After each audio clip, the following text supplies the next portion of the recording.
Hi everyone, Spider-Man 1991 here, and it's time to do my comic reviews for comics that came out August 8th, 2012.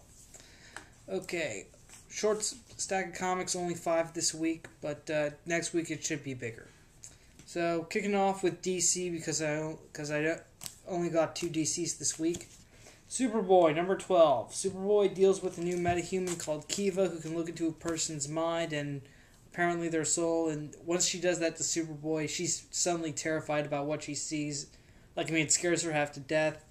And as a little side plot, Detective Jocelyn Lore, who you may remember from way back in the Teen Titans, she's apparently from the future, and she recognized Bart Allen, Kid Flash. And now she's pretty much been observing Superboy now, saying that, she's going to help, saying that now it's her job to either be this kid's teacher or his executioner. So yeah, there's some foreshadowing. Also, I want to point out that this is the first issue taken over by Tom DeFalco, who I think is going to be writing this book from now on. I have to say, it's been nearly a year, and Superboy is definitely one of the weakest new series of the New 52. It really has not been progressing well, and especially now, even though we're past all the nowhere stuff, now Superboy's trying to develop a sense of morality, and well, it's just not really. I'm not really interested in it right now. I mean, if someone asked me if Superboy was good, I would probably turn them away, which is sad because Superboy is one of my favorite characters. Okay, next up, Batman number 12. This was billed as the epilogue to the Court of Owls. However, it does not talk about the Court of Owls at all. It focuses on a minor character who I think appeared in issue 1 called Harper Row, and she's basically this girl who kind of was saved by Batman, and she tries to do some good by helping him out and stuff, but Batman, he's like, you don't know what you're doing, stay away, stuff like that. I mean, I have to say, Batman has been has definitely been my new favorite series by DC, but this issue is definitely the weakest. My guess is we just finished the Court of Owls story arc, which was amazing, and now we're just kind of coasting until October, which will be Batman 13, which is going to reintroduce the Joker. That is going to be great. That, I'm betting, is going to be really great and awesome. But for right now, I think we're just getting a bunch of interlude. Like, for this issue being sort of an epilogue focusing on one-shot focusing on a minor character. And again, next month is going to be 0-issue month. But, I would say that for now, this isn't good for new readers. I would say if for whatever reason if you're going to start picking up Batman, I would wait till October and start with Batman 13, which is the return of the Joker. Moving right along. Captain America number 16. We're in Marvel now. During the attack on Washington, Cap tries to save some civilians. However, as they're listening to the broadcast by this journalist named Reed Braxton, I think something might be affecting the civilians, because every time Cap tries to help one of them, they just all of a sudden get angry and they start attacking him, which I think simulates here's my theory. I think, we know that Baron Zemo, Hydra, and Agent Bravo are all behind this, and they were probably involved with the Mad Bomb. So I think what they're doing is they're using the frequency of the Mad Bombs in association with the broadcast signals of Reed Braxton, so that they can send it all across America and get everyone to turn against Captain America. That's my theory about it, although I'm probably right. And also, Sharon Carter and Dum Dum Dugan go, and they break into the studio where Reed Braxton is apparently broadcasting, and when they get there, they see a bunch of numerous androids that look exactly like the guy. Oh, and in case you didn't know, the Dugan discovered the body of Reed Braxton a couple of last issues, so we obviously know that the androids that Reed Braxton has been replaced with androids. Anyways, right now this feels like it feels a lot fast-paced with this issue because it is a lot of action, and for now that's what we're getting. I don't think we're gonna start getting into the big realizations until like because there's only gonna be 3 issues of Captain America left before it's relaunched, starting back at number 1. But for now, this issue was a lot action-packed and stuff. I think we're gonna get into some development as we get closer to the series end. Okay, next up, Scarlet Spider number 8.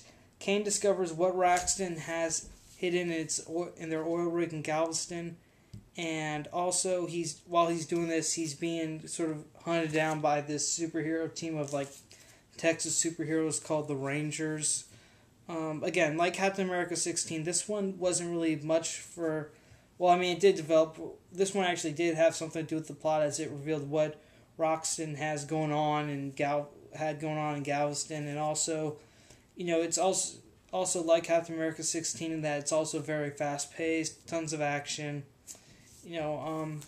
Scarlet Spider's is a lot different than Spider-Man. I mean, it's in the Spider-Man family. However, this one it's kind of similar to Kane's personality in that he's more of an act first, think later kind of guy. So that's kind of what this issue happens in this issue.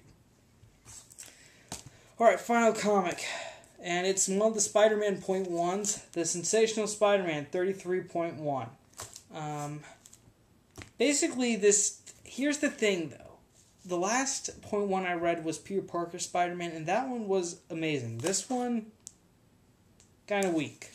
Right, basically it's a first part and a 2-parter story. There's going to be 33.2 coming out in, I think, either 2 weeks or 2 weeks from now, I think. But right now the story is basically told from Carly Cooper's perspective, and it's set during One More Day. Okay, this is right after J. Jonah Jameson's election, and also it's it's before Big Time and stuff.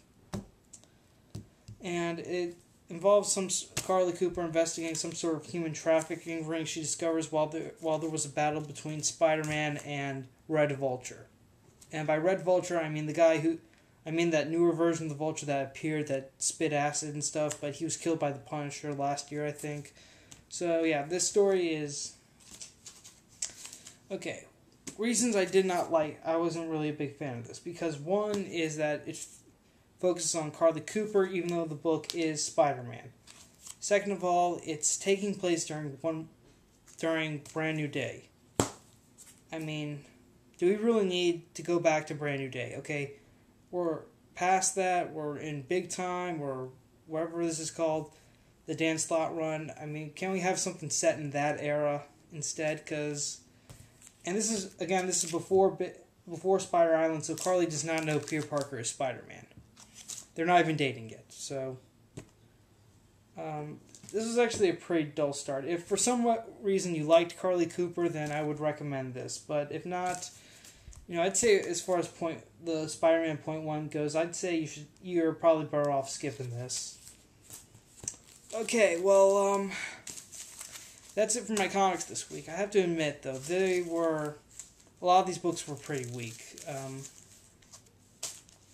What can I tell you? Some of these weren't. I wasn't really looking forward to a lot of them. Well, Batman, but nothing very spectacular going on in here.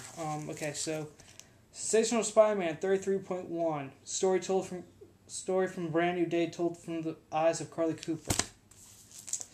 Scarlet Spider number 8. Kane with a little assistance from the Rangers has discovered what Raxton has going on in Galveston. Captain America number 16. Cap is dealing with Baron Zemo's Discordians attacking Washington while also dealing with civilians who want him dead. And Sharon Carter and Dum Dum Dugan discover what's going on with Reed Braxton. Batman number 12. Just a one-shot story featuring a minor character. I'd say skip it.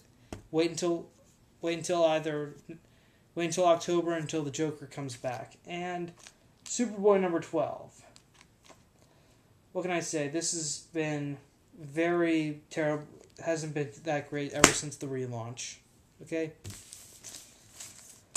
Alright, well, that's it for my comic reviews this week. Sorry I didn't really have a lot of positive things to say, but what can I say? But, come on, would you...